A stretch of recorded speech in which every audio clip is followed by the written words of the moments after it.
What DNA tells us about Europe's first settlers?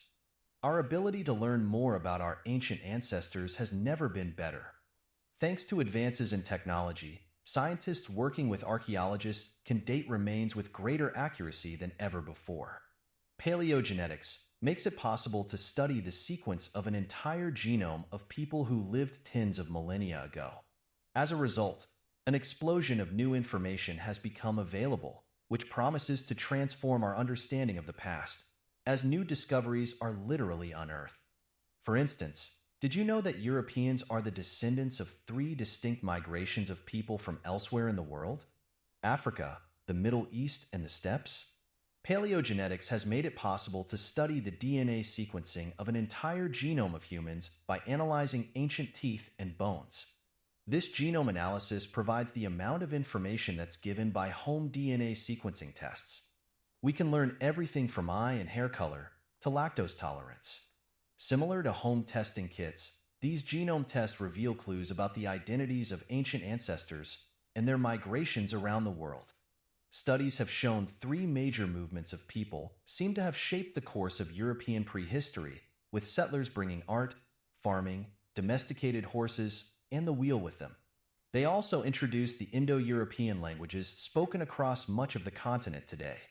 The last of the first three waves of settlers arrived from the Russian steppe around 5,000 years ago, at the same time Stonehenge was being built. About 45,000 years ago, the first wave of settlers migrated from Africa, arriving to Europe through the Middle East. DNA suggests they had dark skin and light eyes. These arrivals lived as hunters and gatherers. They were nomadic, traveling in small groups. They made settlements next to the banks of rivers, in particular along the Danube from the Black Sea towards Eastern and Central Europe. The Neanderthals, whose ancestors migrated from Africa to Europe thousands of years before, had already adapted to the harsh cold conditions. DNA indicates the first wave of African settlers, Homo sapiens, mixed with the Neanderthals, who disappeared within 5,000 years. Europe was in the midst of the Ice Age, with mile-thick sheets of ice covering much of the continent. These first modern humans stayed in ice-free southern Europe, where they adapted to the cold. These settlers would have eaten large mammals such as mammoths, reindeer, horses, and aurochs, the ancestors of modern cattle.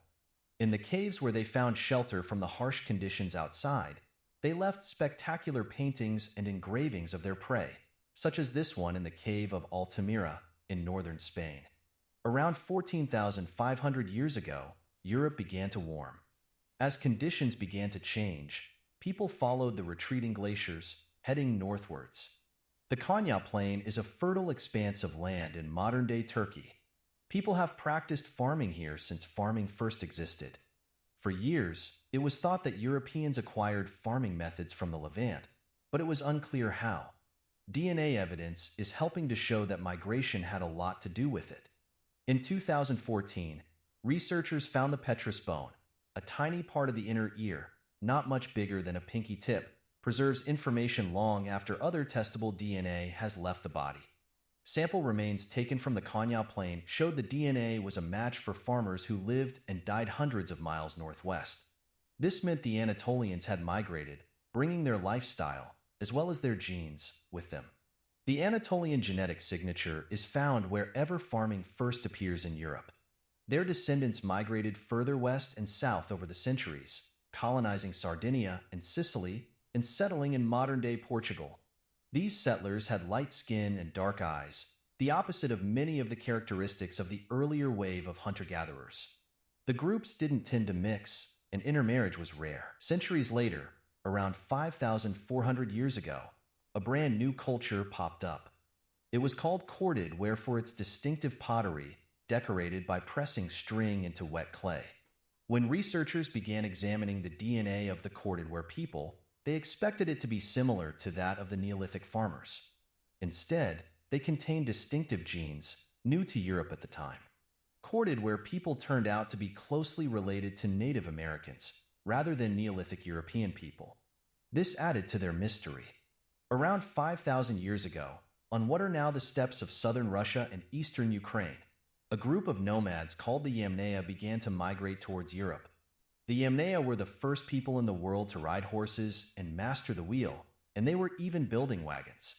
But they didn't build many permanent settlements. Based on genetic evidence, many courted where people were descendants of the Yamnaya.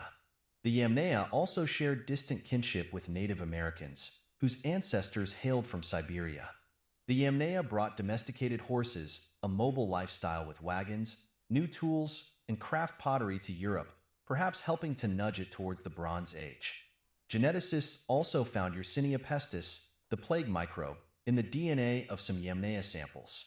The Yamnaya would have been accustomed to the disease, developing immunity, while bringing it to an unprepared population when they migrated. This could explain why Yamnaya expansion across the continent occurred so rapidly. The Yamnaya arrival in Europe also coincides with a time that's been pinpointed as the initial spread of Indo-European languages. All are thought to originate from a single language, but it's unclear whether it was brought by the Yamnaya or Neolithic farmers.